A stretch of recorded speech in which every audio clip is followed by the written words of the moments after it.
Ahora página 35 de la separata. Presiones de fondo. Ya. La clase pasada yo les dije que en el siglo pasado se tomaban las famosas presiones comparadas y que pudiéramos nosotros determinar la presión del reservorio haciendo un cierre en superficie, pero logrando que la presión se estabilice y que la estabilización de la presión depende directamente de la permeabilidad y que la permeabilidad es una propiedad de la roca y no del fluido que tiene la roca. Igual manera se podía hacer un gradiente fluyente tomando la presión, y la gradiente fluyente se logra tomando presiones a diferentes profundidades. En resumen, de lo que vimos la clase pasada, en el caso específico que tenemos nosotros una presión en cabeza estabilizada, ¿ya? Y tomamos una prueba de presiones comparadas quiere decir, pasa Marquitos.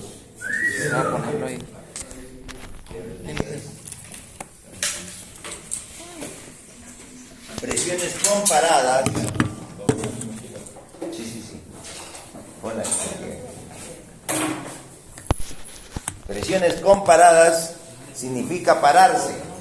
No es que yo comparo, sino tomo un valor, espero 10 minutos, 15 minutos, registro bien la presión, subo otra profundidad. Y siempre lo hacemos desde el fondo hasta la superficie. Este caso típico para tomar la presión del reservorio es que la presión estática en cabeza esté estabilizada, es decir, se mantenga constante. Una vez que alcanza la estabilización, se mantiene constante. Y mediante esta prueba de presiones comparadas, hallo la presión del reservorio y hallo los gradientes estáticos de los fluidos del reservorio. Es decir, puedo ver si tengo un solo fluido, entonces voy a mirar que mi presión comparada, presión y profundidad aquí, desde 0 hasta el punto D, mi presión desde 0, mi profundidad, aquí al revés puede ser de los mismos lados, de 0 hasta D, y la presión, puedo yo tener una línea recta, puedo tener otro gráfico con dos líneas, es decir, aquí tengo un solo fluido, y su gradiente es este, es el delta de P entre el delta de D. Si ese, hemos dicho, ese delta de P entre el delta de D es menor o igual a 0.1 PSI por pie, digo que tengo gas. Si este valor está entre 0.25 y 0.4 PSI por pie, digo que tengo petróleo. Y si es mayor de 0.433, digo que tengo agua. Un solo gráfico. Todos los puntos están alineados y donde esa sería la presión del reservorio. Acá, en este gráfico, tengo esta gradiente G1 y esta gradiente G2 y tengo un contacto. Y voy a tener tener, y aquí estaría también a la profundidad de la presión del reservorio. Aquí tengo dos gradientes. Puedo tener gas, si tengo a gas arriba, puedo tener gas, petróleo. Puedo tener, si acá tengo petróleo y agua. Petróleo, agua. Puedo tener gas, agua. Son las dos combinaciones cuando tengo dos gradientes. Una puede ser gas, petróleo, gas, agua. Y la otra petróleo, agua. Siempre, como son gradientes estáticos, el más pesado está abajo. El siguiente, el intermedio, y el de arriba es el menos pesado. Por eso es que cuando determinamos estos gráficos, siempre debemos empezar de abajo para poder ver el contacto. Ese se llama el contacto. Y en el último caso, puedo tener tres. Puedo tener aquí 1, 2 y 3. Aquí esta es la presión del reservorio, un contacto, y acá tengo otro contacto. Si así como está, esto va a ser gas, y aquí va a estar el contacto gas-petróleo. Este tramo va a ser el petróleo y esto va a ser el agua. Y este es el contacto petróleo-agua. Estas tres cosas se pueden presentar cuando yo tomo una presión cerrando el pozo y logrando que esta presión se estabilice. Ahora, esa estabilización puede durar horas, días, meses, años. Depende de la propiedad de la permeabilidad. Cuando yo tengo un reservorio que tiene buena permeabilidad, esa presión rápido la va a alcanzar porque se transmite rápidamente. Porque desde el pozo la señal va a venir hasta el radio de drenaje, el RE. Y la presión del reservorio yo la tengo, ¿qué logro cuando se cierra? Si tengo acá tiempo y aquí presión y arranqué con esa presión y pasa el tiempo y esta presión va subiendo y recién aquí se estabiliza, quiere decir, tanto en superficie como en el fondo, esta presión va a ser la presión del reservorio en el punto D. Cuando rápido se estabiliza, me da un indicio de que tengo buena permeabilidad. Y mientras más demore en estabilizarse, por acá todavía tengo un reservorio de baja permeabilidad. Y eso es lo que sucede con los pozos o los reservorios de Talara.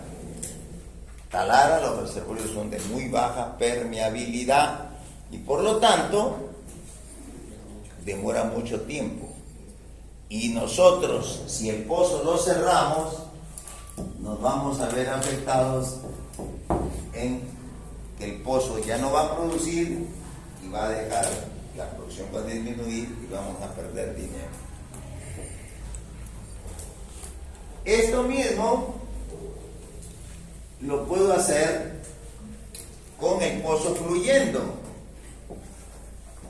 Y tengo acá, aquí voy a tener la presión en la cabeza fluyendo y a la profundidad de tengo la presión fluyente. Y entonces voy a ver, y esto se llama el perfil de presión fluyente.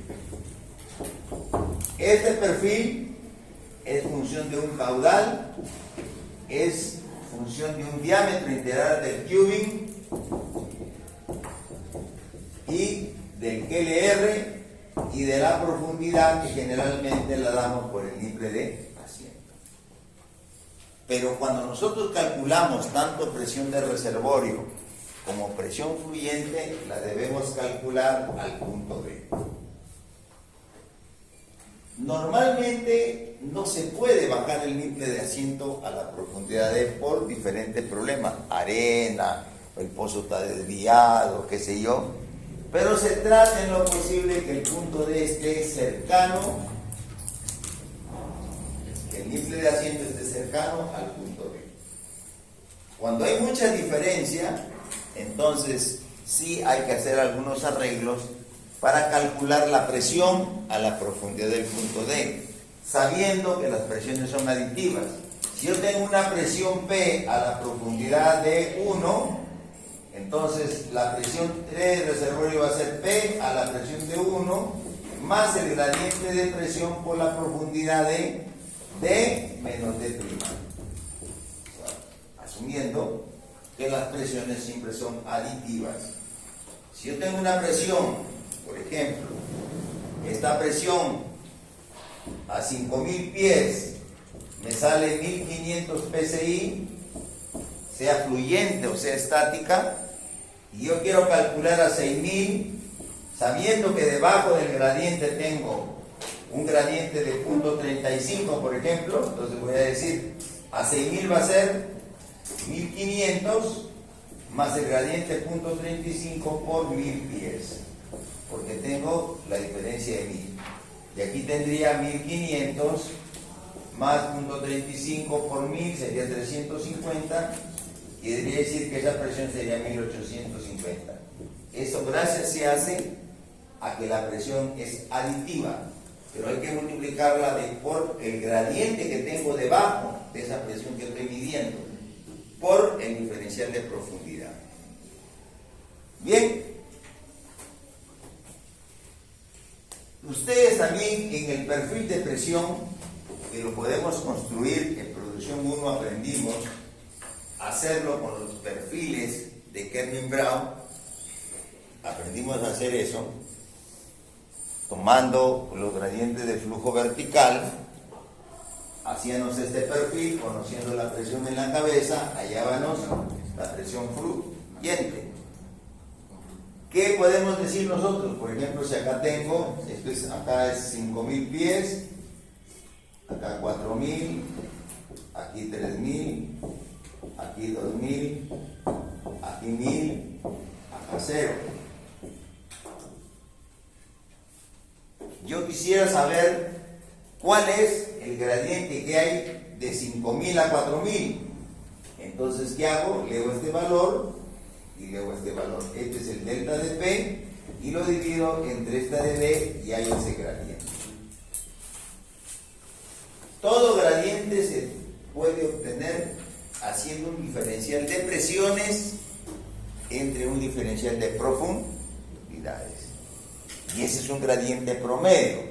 Por ejemplo, si me sale más de 0.433, quiere decir que yo tengo agua abajo. ¿Se dan cuenta? Si yo aquí abajo tengo gas y petróleo, quiere decir que esa presión fluyente ya es menor que la presión de burbuja. Si yo tengo acá en el fondo puro petróleo, no hay gas, ¿qué digo? Que la presión fluyente es, en el peor de los casos, igual a la presión de burbuja o mayor que la presión de burbuja. Porque toda presión fluyente mayor que la presión de burbuja no tiene liberación de gas. Cuando la presión fluyente es menor que la presión de burbuja, ya hay liberación de gas. Y por lo tanto, vamos a tener una presión que va a ser menor que la presión de burbuja. Bien, todo esto lo hemos logrado gracias a esta prueba que se llama PSP. Y teniendo la presión del reservorio con la condición de tener la presión en cabeza estabilizada, si es que yo hago un cierre en el fondo, o leyendo de frente la presión si hago un cierre en el fondo. Ya habíamos dicho que la ventaja de uno con el otro es evitar el afterflow, que es lo que hace que se distorsione y no se pueda analizar bien la presión. Bien, ahora lo que nos toca, lo que vamos a aprender es, ¿qué hacemos si no podemos estabilizar esa presión y necesitamos la presión del reservorio?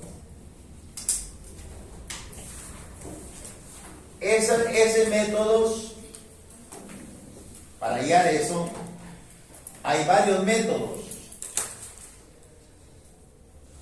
cualquier cantidad de métodos, Schul, Muscat, Standig, muchas personas que tanto usando la matemática y la ecuación de la difusidad, que es la que rige los reservorios, han encontrado técnicas o ecuaciones empíricas o prácticas o matemáticas para demostrar que en función del tiempo de cierre del pozo, ya sea el tiempo de cierre en el fondo o en superficie, con 4, 6 o 8 horas o 10 horas podemos determinar la presión del reservorio, con el fin de que se efectúen pues las pruebas de cierre y poder obtener la presión del reservorio sin que haya el inconveniente de decir no. Por ejemplo, un pozo de 500 barriles, dicen no, tenemos que cerrar ese pozo 6 horas. Bueno, 6 horas ya vamos a perder 125 barriles, pero si le dices no, este pozo lo voy a cerrar 3 días, voy a perder 1500 barriles. Entonces hay siempre esa oposición a cerrar los pozos. Entonces muchas personas han estudiado cómo calcular, hacer esa presión de reservorio. Yo les voy a enseñar el método que me parece, en mi opinión, es un método bastante aplicable, que es el método de Horner, modificado. ¿Ya? Entonces, siempre para nosotros, Horner utiliza lo que llamamos hacemos una prueba, en realidad, build-up significa hacer una prueba de cierre para determinar la presión del reservorio, que yo le llamo, y siempre para entendernos, cuando yo determino la presión del reservorio medida, es decir, coloco el registrador, estabilizo la presión y leo este valor, eso yo le llamo la presión medida, y esa es la presión del reservorio, bottom hole pressure static. Esta es presión medida. Cuando yo calculo el bottom hole pressure static a través de los métodos de calcular la presión del reservorio, yo le llamo P estrella. O sea, P estrella, cuando veamos P estrella que yo hablo, es una presión que le hemos calculado por diferentes métodos. Y el método que yo voy a utilizar es el método de Horner. Pues esa P estrella que voy a calcular es usando la técnica de Horner. Es una técnica bastante sencilla que tiene como toda cosa, sus ventajas y desventajas, sus cosas malas, sus cosas buenas.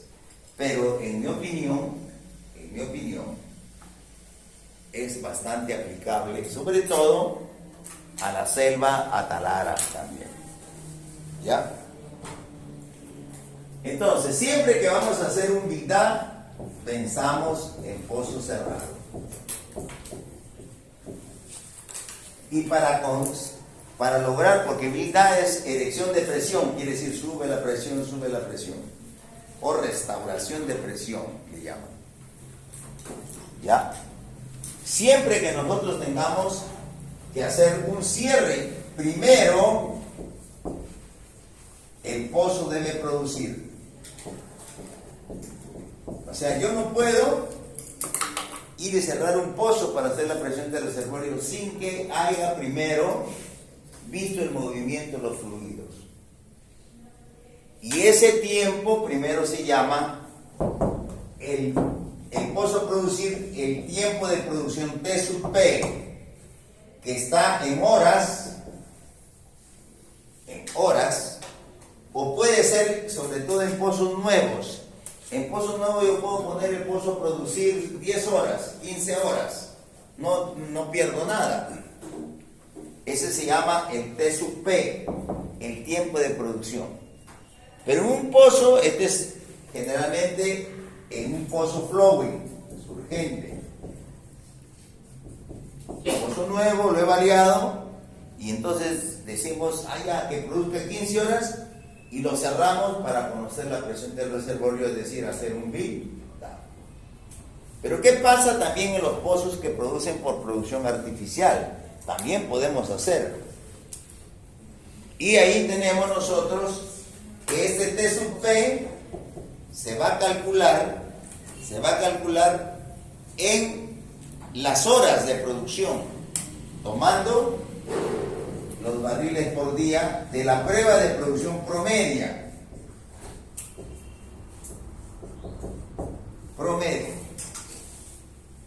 Durante todo el tiempo que ha producido. Estas horas, es estos barriles por día, ya no, sino barriles por hora, multiplicado por todas las horas que ha producido. Si el pozo ha producido 100 días, entonces las horas van a ser esos 100 días multiplicado por 365 días. ¿Ya? Siempre acuérdense de que cuando yo voy a hacer un VILDA, primero debo tener información de haber puesto o haber tenido el pozo en producción. Y eso lo identifico con un valor que se llama T sub P, que es tiempo de producción. Es el tiempo de producción. Si es un pozo flowing, lo puedo medir en horas. Si es un pozo que ha producido, entonces la última prueba que tomo, por ejemplo, 5 barriles por día, la última prueba. Pero este pozo tiene produciendo 5 barriles por día, tiene produciendo 2 años. ¿Cuánto es el T sub P que debo usar ahí? ¿Cuánto es el T sub P? La producción es 5 barriles por día, porque debo conocer la producción Q estabilizada y el tiempo. Aquí es, ¿cuánto es el tiempo? 2 años. Quiere decir entonces que en esos 2 años, 2 por 365 días, por 24, porque siempre lo damos en horas, este T sub P siempre es en horas, entonces el T sub P va a ser 2 por 365 por 24.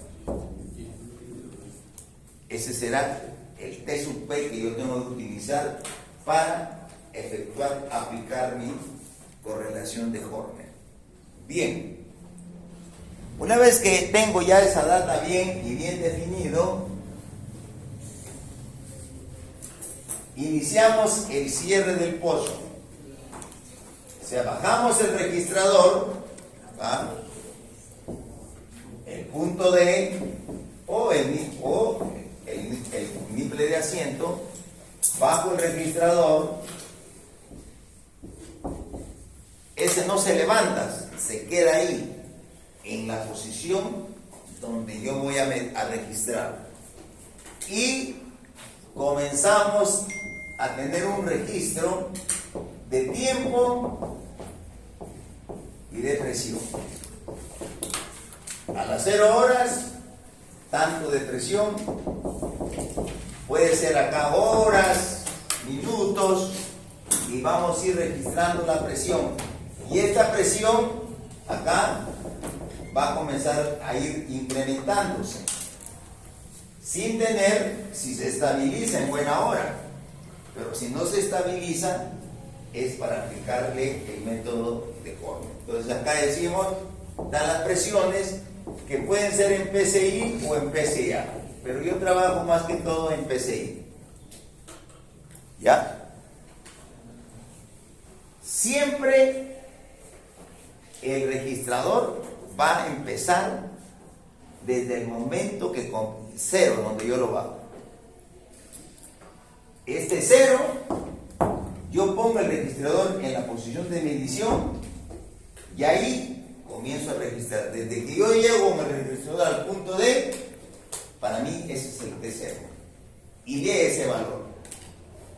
Y a partir de ese momento, por ejemplo, 0, 150 PSI, y luego ya comienza la 1 hora, 2 horas, 3 horas, 20 horas, 100 horas, y llegó a 850, a 100 horas, este es el valor de presión. Horner tiene esta técnica.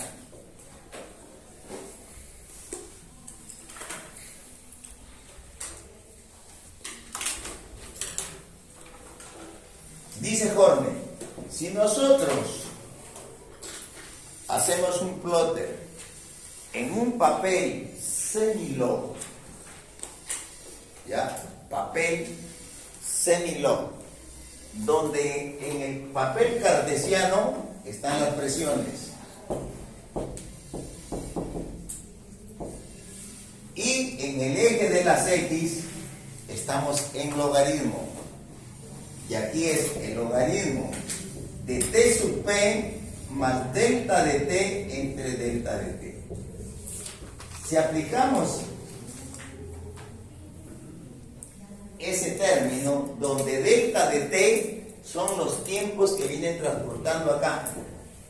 Por ejemplo, acá el delta de T sería aquí 1.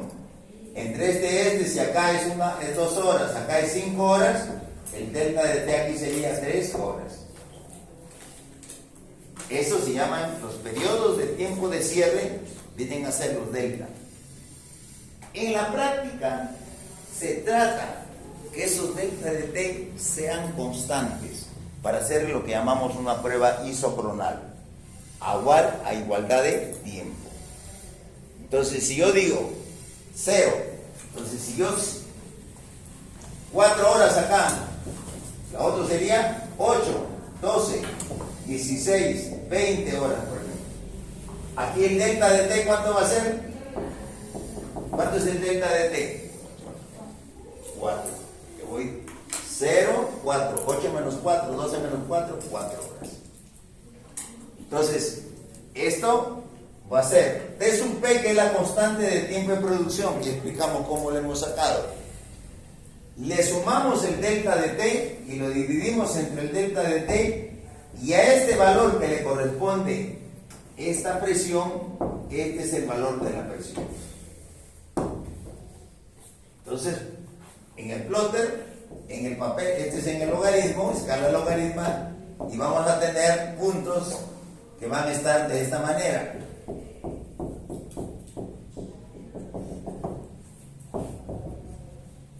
Los puntos que están rectos son los que nos van a interesar, y eso va a haber una pendiente M, y en función de esa pendiente M es que nosotros determinamos la permeabilidad. Entonces veamos el gráfico que tenemos nosotros, veamos teoría un poco para poder decir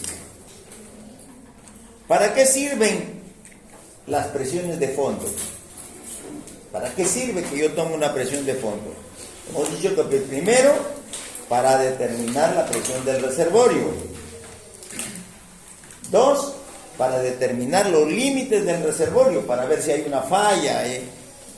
3, para determinar los fluidos del reservorio. Acá hay las pruebas de formación se realizan con múltiples propósitos, hemos escrito acá.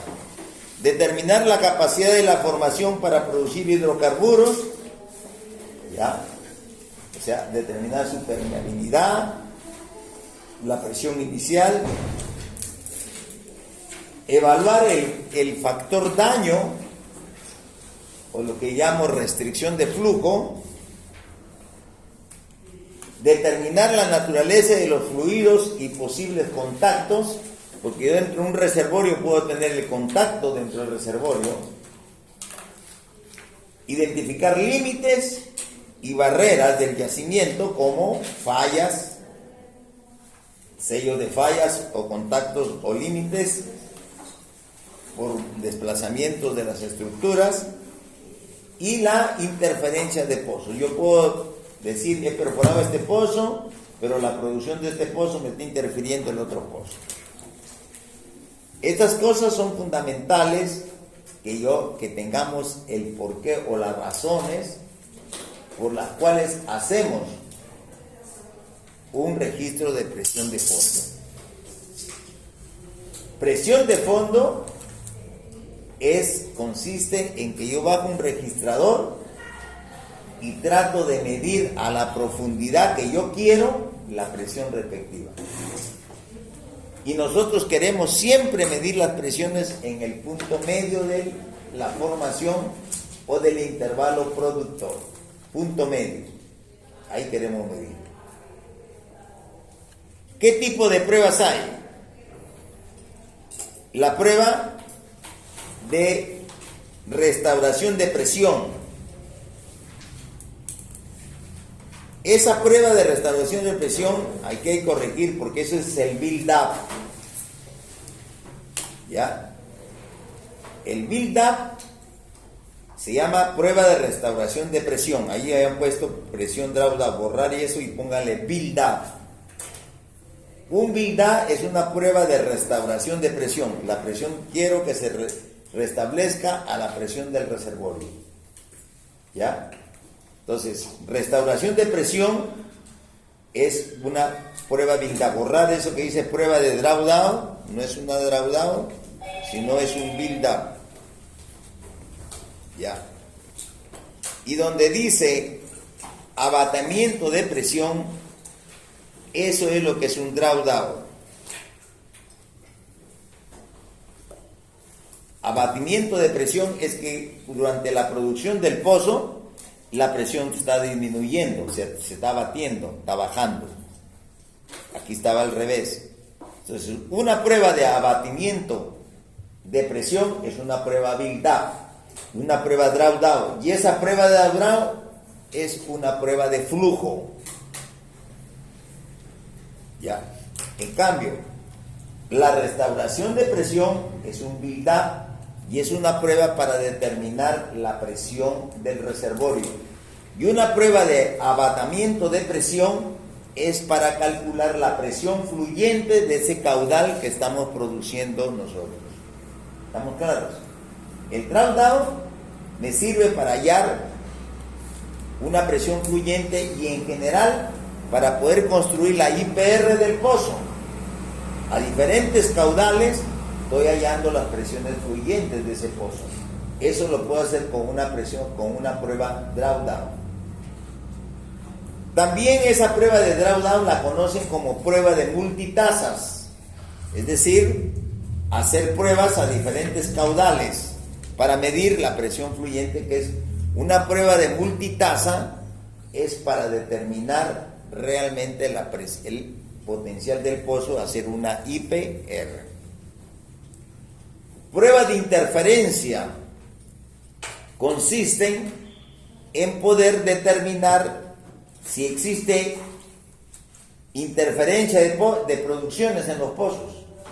O sea, si mi pozo me está drenando parte del fluido del otro pozo. Con eso yo decir, toda prueba de interferencia, un pozo se cierra y el otro pozo sigue produciendo para ver si vemos alguna interferencia en la presión del reservorio. Luego tenemos un drill test o DCT, era muy antiguo, ya no se hace, pero se menciona porque fue el inicio de cómo se comenzó a conocer la presión del reservorio y presiones fluyentes. mediante una prueba de un DCT. Una prueba de fall-off es una prueba para medir la presión de ruptura o de fractura de una formación. Yo comienzo a inyectar un fluido y voy registrando hasta llegar, sin llegar, la prueba de fall-off, no llego, me sirve para determinar la presión de fractura, pero sin llegar a fracturar. Hago la prueba, comienzo a inyectar, hago mi análisis y digo, mi presión de fractura va a ser tanto. No fracturo. Cuando hacemos nosotros una prueba de un mini frac, ahí fracturamos para determinar esa presión de fractura y determinar el gradiente de fractura. Pero en un fall-off no determinamos, calculamos la presión de fractura o de rompimiento, que tiene que ver cuando estamos inyectando agua, porque la misma presión de inyección de agua puede ejercer y puede hacer que me rompa o fracture la formación, y el agua entonces va a avanzar el frente de agua. Por eso es que es necesario, en todo proyecto de inyección de agua se hacen muchas pruebas de fall-off para ver si efectivamente con la presión de inyección que yo estoy metiendo el agua voy a fracturar la formación, ¿ya? Y pruebas de inyectividad que están amarradas con las pruebas de fall-off. Pruebas de inyectividad, yo comienzo a meter presión y digo, esta formación está tomando, estoy inyectando con 1 barril por minuto, puedo inyectar con 2 barriles por minuto, 3, y conocer cuál es el máximo de rate de inyección que voy a tener, ¿ya? Entonces, si nosotros vemos, el build-up dice, ya nos estamos refiriendo a una prueba build-up. Esta prueba consiste en una serie de mediciones de presión de fondo durante un periodo de tiempo. O sea, yo cierro el pozo, o sea, escuchen, bajo el registrador, cierro el pozo y comienza a correr el tiempo. 0, 1 hora, 2 horas, 4, 6, 8 horas, 10 horas, 12 horas. Ese es el tiempo de cierre del pozo de medición. Terminado ese tiempo, saco el registrador y hago el análisis. Y algunos utilizan Musca, por ejemplo, la International usó mucho el método de Musca. Yo no lo veo muy, digamos, no me gusta mucho.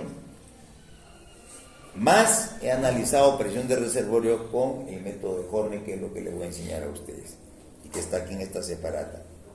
Dice, esta prueba consiste en una serie de mediciones de presión de fondo durante un periodo de tiempo, luego de cerrar el pozo después de haber estado fluyendo a una tasa constante estabilizada. A partir de esta data es frecuentemente posible estimar la permeabilidad de la formación y la presión del área de drenaje. ¿Para qué se utiliza? Para determinar la presión estática promedio en el área de drenaje, le llamamos la P estrella. La permeabilidad promedia en el área de drenaje. El efecto skin, o llamado restricción de flujo. Presencia de límites para determinar las fallas o contactos. Esto tiene que ver mucho con el área de drenaje. Muchos asumimos que el área de drenaje es circular y realmente no es circular. Puede ser en forma cuadrada, forma rectangular o en forma poligonal. ¿Por qué? Porque nosotros no consideramos, no vemos las microfallas que hay. Y esas microfallas pueden generar un diferente modelo de desplazamiento de fluidos. Entonces, tenemos nosotros acá, ¿qué significa la restauración de presión?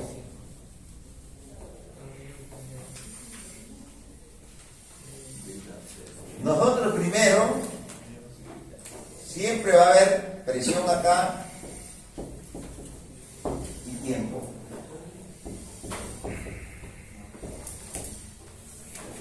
Arrancamos con un valor que es una presión inicial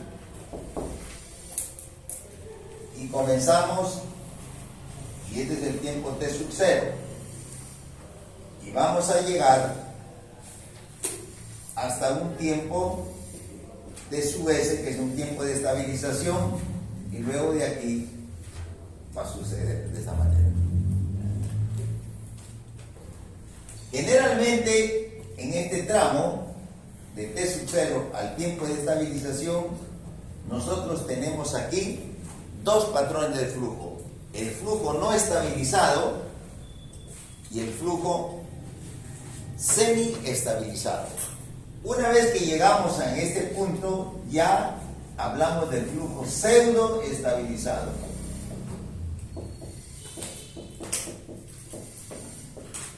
Es decir, a partir de este momento, en este tiempo T sub C, todo lo que suceda para acá, vamos a entrar al reservorio.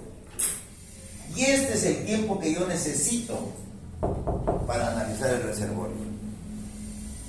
De T sub 0 a T, esta información que tengo acá no me sirve. Y eso es lo que decimos es la que está influenciada por el famoso, la zona del Anster-Fluch. Toda esta data no me sirve.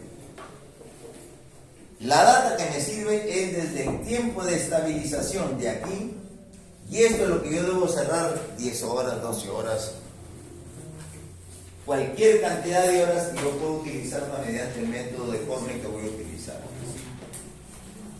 Muchas veces nosotros decimos hemos cerrado el pozo 120 horas, pero de las 120 horas, 100 hasta hemos alcanzado hasta el tiempo de estabilización, o no la hemos alcanzado.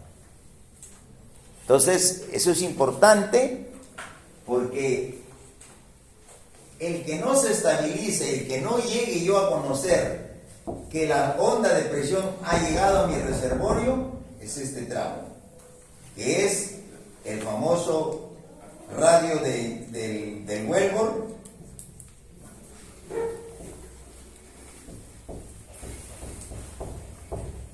¿ya? Y el radio de transición.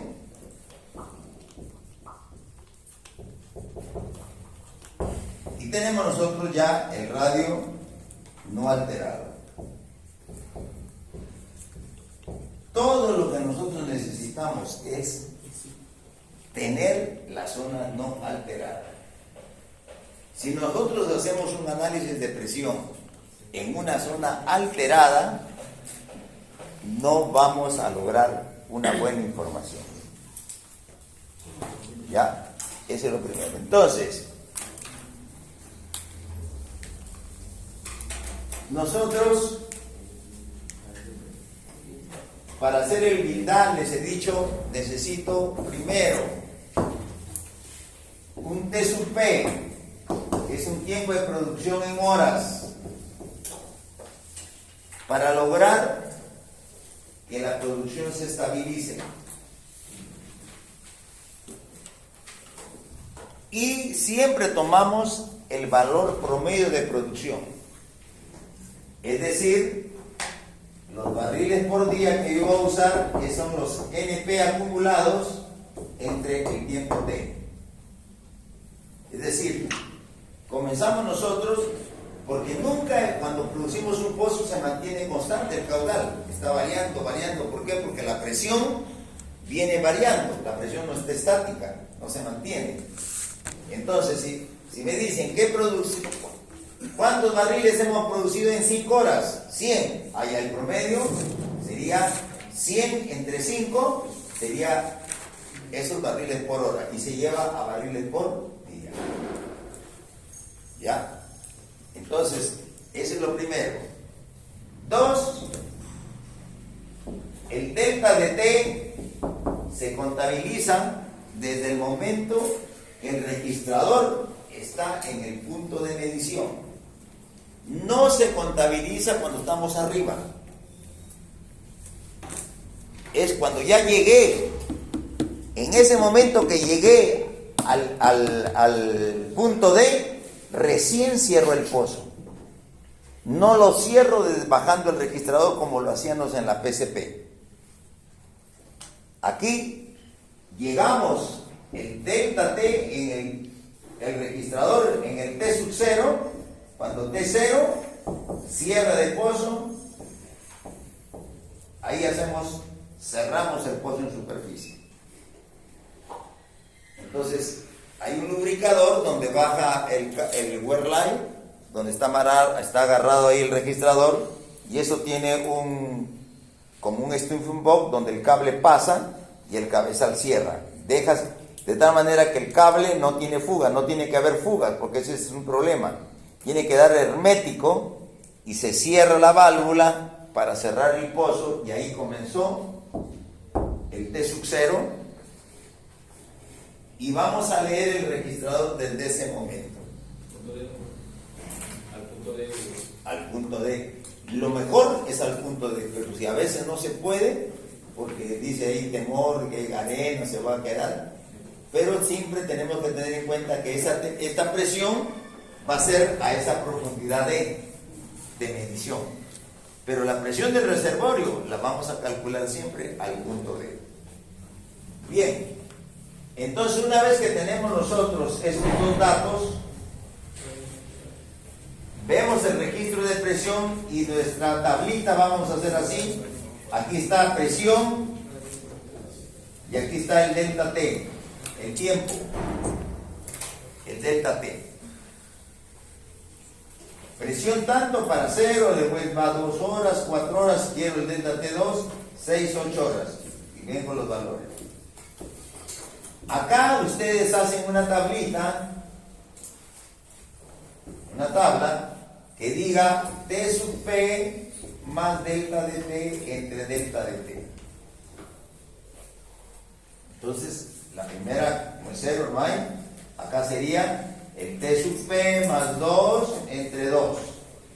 Acá sería T sub P más 4 entre 4. Y de esa manera, estos valores los graficamos. Acá en el eje de las X está el logaritmo T sub P más delta de T entre delta de T, y aquí está presión. Y vemos puntos que pueden salir de esta forma. Y como ustedes ven ahí en esta figura que tienen, vean el gráfico,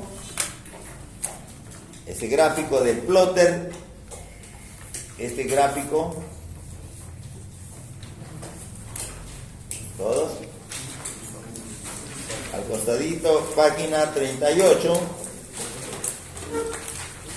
ya, ahí van a ver ustedes, esa forma de curva, que dice ahí, a ver qué dice, no leo bien, eso se debe al Astor Flujo. Todos estos puntos que no están en línea recta, quiere decir que todavía la formación sigue entregando fluido, no está cerrada. Si bien es cierto, el cierre ya se hizo, se cerró el pozo, pero todavía entrega la formación fluido.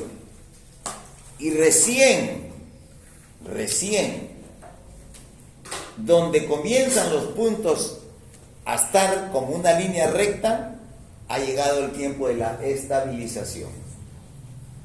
Y la pendiente siempre la tomamos por ciclos, porque acá vamos a hablar, en esto es un ciclo.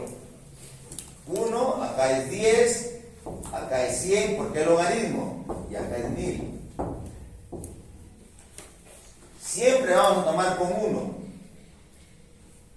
¿Ya? Y entonces, la presión acá, para la presión 0, al valor P, entonces si nosotros trazamos esta recta, y intersectamos con el logaritmo acá al revés. Siempre acá comenzamos 1, acá al revés, acá 10, acá 100 y acá 1000. ¿Ya? Entonces, la intersección de la recta con el 1, con el logaritmo de 1, esa es la presión del reservorio. Y esta diferencial de presión, esta pendiente, es la pendiente M. La pendiente de esta recta.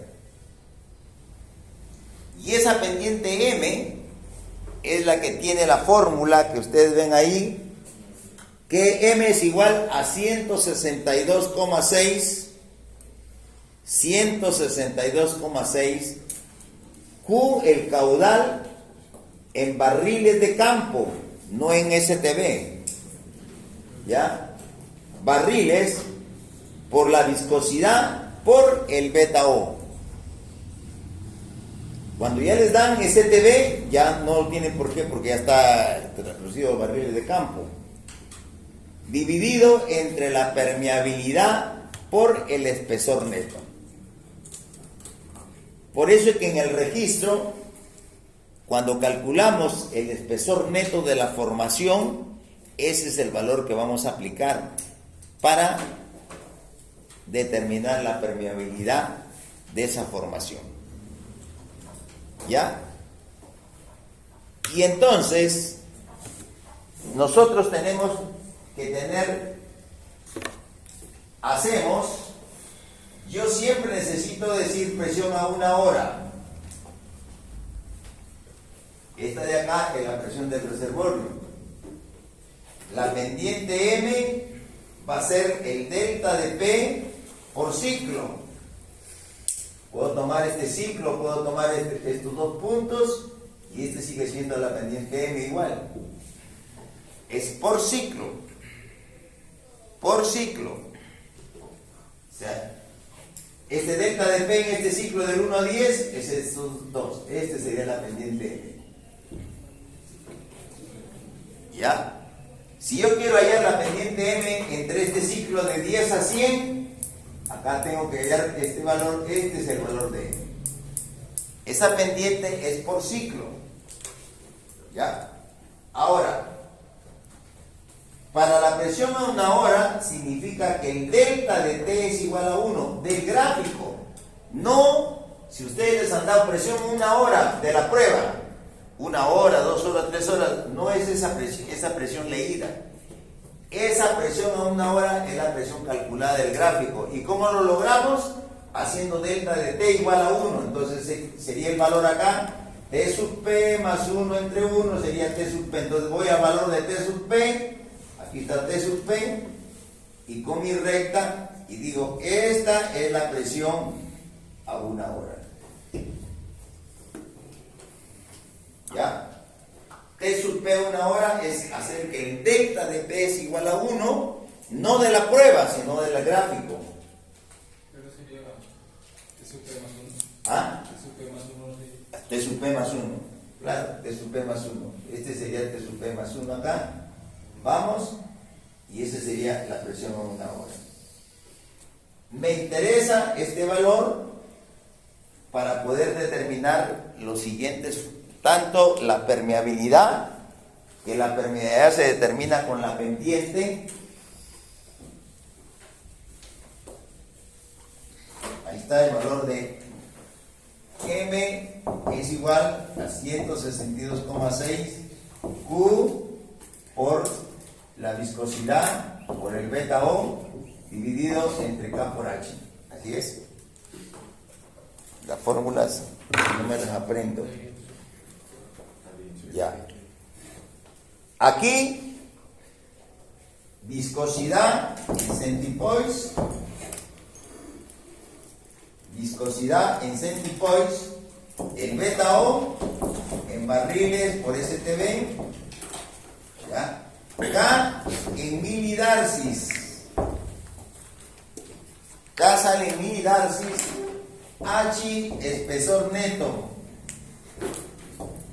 Neto en pies. es una constante y esta M está dada en PSI por ciclo. PSI por ciclo. PSI por ciclo. Así que, y para hallar la restricción de flujo S, está la fórmula abajo. S es igual a 1,151, ahí poner 1,151 S, que multiplica a un numerador presión a una hora, eso es lo que calculamos, presión a una hora menos la presión fluyente. ¿Y cuál es la presión fluyente? Es cuando el T es 0. En el momento que yo cierro el pozo, cuando yo cierro el pozo, esa presión que estoy calculando es la presión fluyente. Cierro el pozo y esa presión fluyente es para T sub 0, para ese caudal que he producido. ¿Está claro? Menos entonces la presión fluyente, y ahí pongo yo para el delta de T igual a 0. Tú ves delta de T 0, esa viene a ser la presión fluyente, para 0, en el momento de cierre. Dividido entre la pendiente M, menos, paréntesis ahí, logaritmo natural, que diga logaritmo decimal, de permeabilidad dividido entre porosidad, viscosidad, factor de compresibilidad total de la roca y radio del pozo elevado al cuadrado. ¿Factor de qué? CT es la compresibilidad de la roca, de todo. Compresibilidad de la formación. C sub T es compresibilidad de la formación. Ahí la porosidad, permeabilidad milidarcis, la viscosidad siempre es centipoise. Todo eso, logaritmo ese paréntesis, y le aumentan más 323. Todo eso va a multiplicar al 1.151. ¿Está claro? Entonces, 1.151 abro un corchete, presión una hora menos presión fluyente entre M, menos el logaritmo, un corchete, permeabilidad dividido entre porosidad, viscosidad, compresibilidad, radio del pozo elevado al cuadrado. Ese radio ya saben que tiene que estar en pies. El radio en pies más la constante 323, y ese valor de S o sale 0, no hay daño. No hay daño. Ese positivo sale más, quiere decir que hay daño. Ese negativo, estimulación.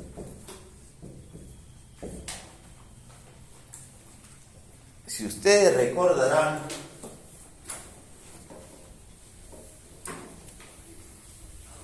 nosotros decimos en el flujo radial, que es lo que más acostumbramos a usar, no usamos mucho flujo horizontal ni flujo esférico, que decimos que Q es igual a 7,0 K por H, presión de reservorio menos presión fluyente a la que esté este caudal, dividido entre la viscosidad por beta O. Cuando beta O le ponemos esto, va a estar en STB por día, ¿ya? Logaritmo neperiano de RE entre R omega más S menos 0,75. Y esta es la relación que me amarra que el caudal que yo voy a producir, verifico este valor de S con este S que salgo acá. Hay hasta hace unos 50 años solamente se hablaba que la presión del reservorio y el factor de restricción de flujo S se sacaba de un build-up. Y eso lo hacían para poder demostrar que cerrando el pozo vamos a ver si el pozo está dañado o no está dañado. A partir del año 2000, más o menos, ya ese, ¿cómo se dice? Ese mito desapareció. Porque ahora, haciendo un drawdown que no cerramos el pozo para nada, podemos determinar también esa restricción de flujo y aplicando la ecuación de radial, si yo conozco esta presión, determino con un drawdown presión de flujo, conozco el valor, puedo hallar, y la presión del reservorio puedo hallar el valor de S. Y con la prueba de drawdown yo hallo el valor de S. Entonces hallo S del drawdown, tengo la presión fluyente y ¿qué determino? La presión del reservorio. Y ahora ya no necesitamos cerrar el pozo para, y más ventajas tiene hacer un drawdown, porque el drawdown ¿qué me va a dar? Una IPR. Y para hacer este IPR, ¿qué voy a hacer? Tener que calcular la presión del reservorio.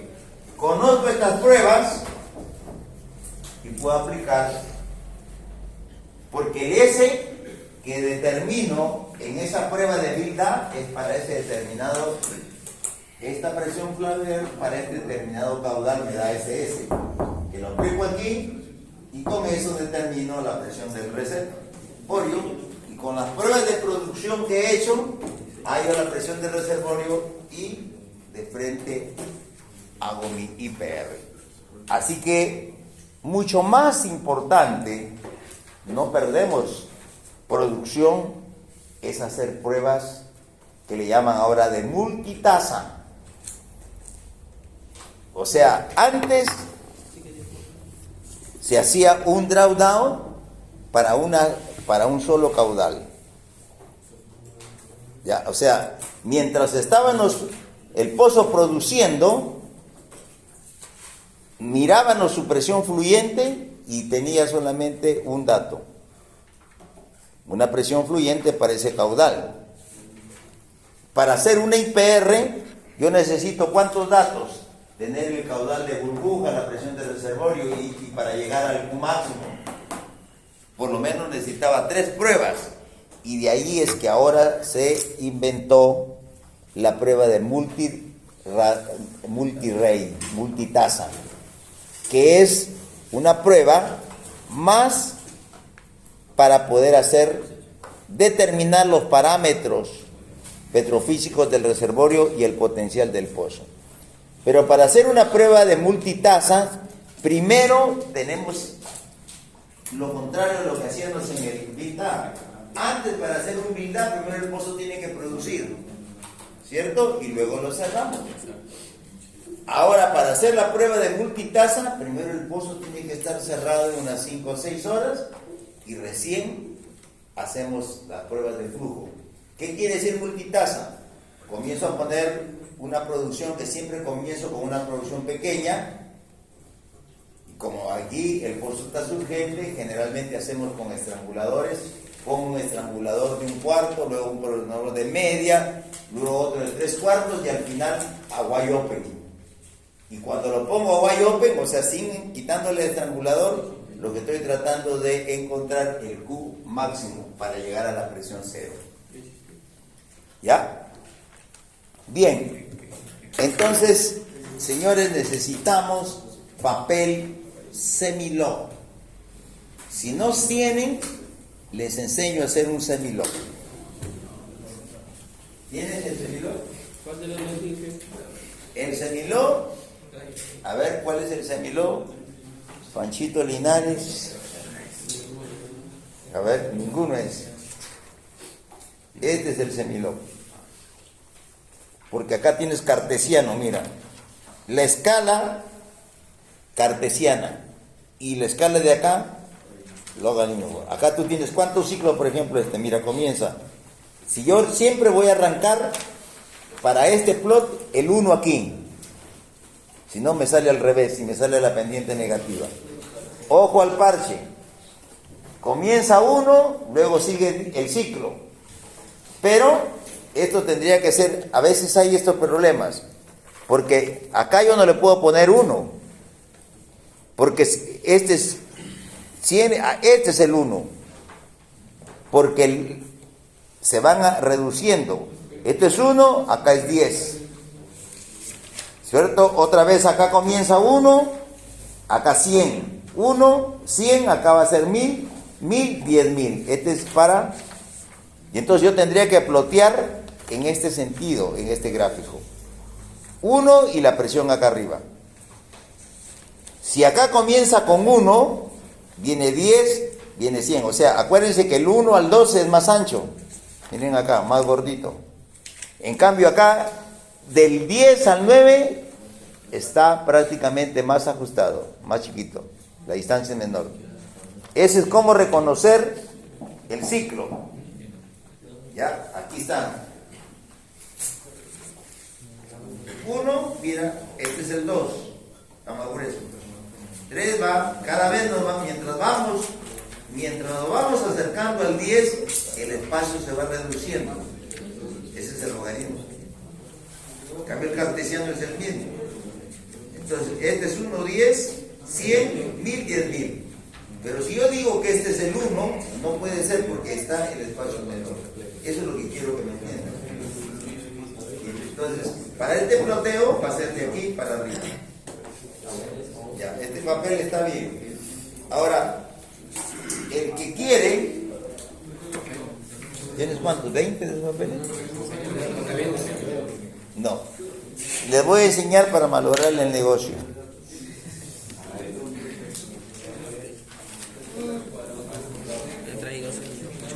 Ya, entonces, ¿cómo hacen?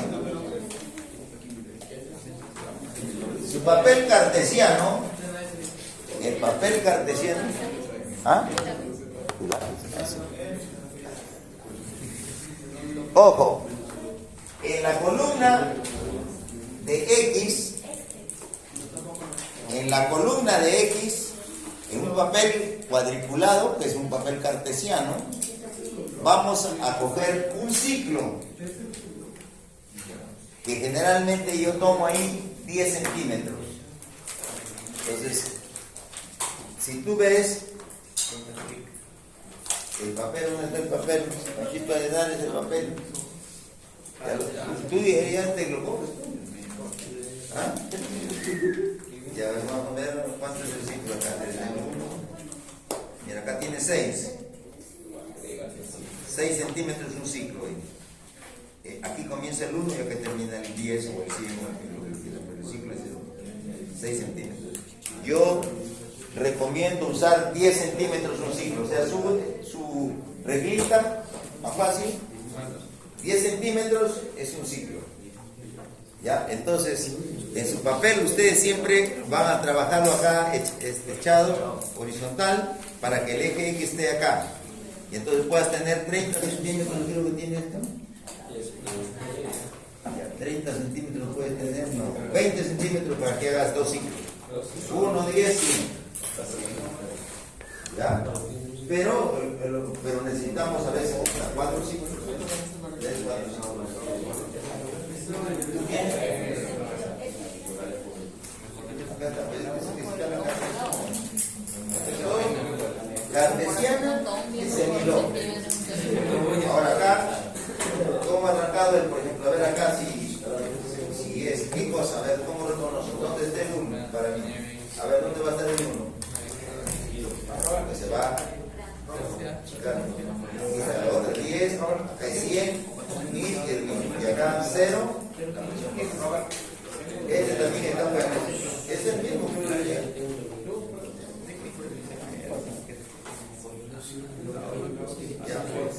Ahora yo les voy a enseñar cómo hacemos.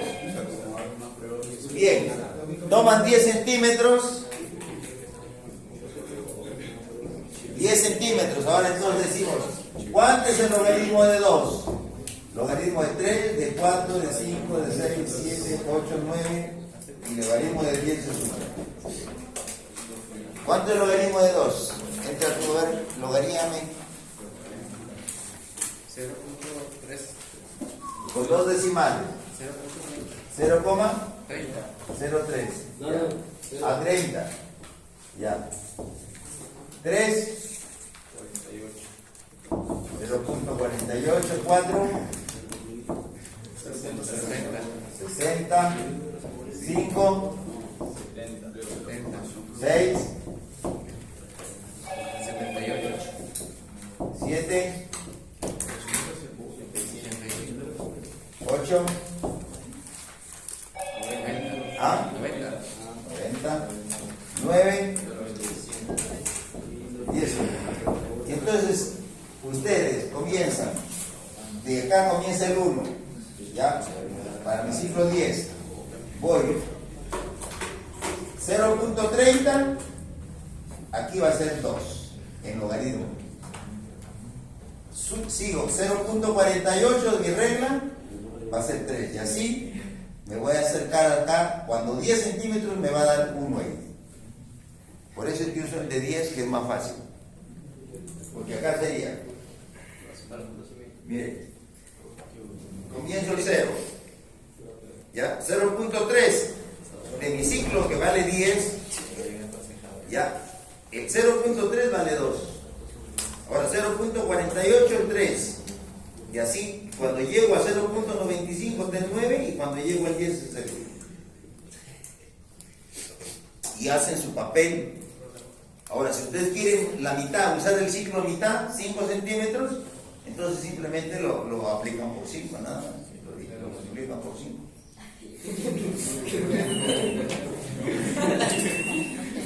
Ya, pero más importante es hacerlo con 10 centímetros. Hagan su papel si es que no tienen lo que, si no consiguen. Vamos a hacer el ejercicio que dice acá. ¿Ya acabamos? ¿Las 10? A 9, ya bueno. Flojos son ustedes. ¿Qué tipo de ingenieros están saliendo?